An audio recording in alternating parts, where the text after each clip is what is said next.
Outside-in thinking is often called consumer-led thinking or customer-driven thinking or consumer-centric thinking, but it's all coming from the same place, which is lots of companies are actually inside out, which is they create something, create technologies, create products, and then they retrospectively try and backfit an explanation against what they've done. So they try and justify what they've done, and we call that technology push, because they're pushing technologies on the customer and saying, hey, this is what you always needed, this is perfect for you.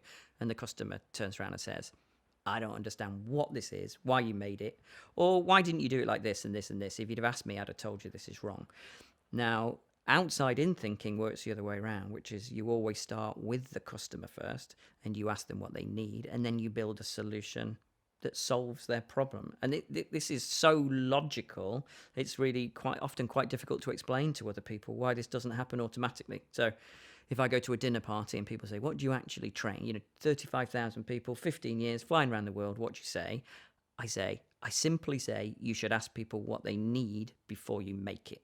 And literally, if you're outside of the industry or outside the business, people go, what? Well, who wouldn't do that?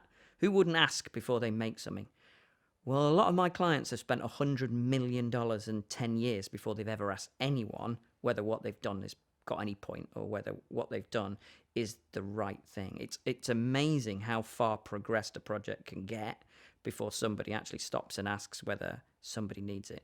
So, this is the culture change that you need to bring into a company to shift it from being technology push to being customer driven.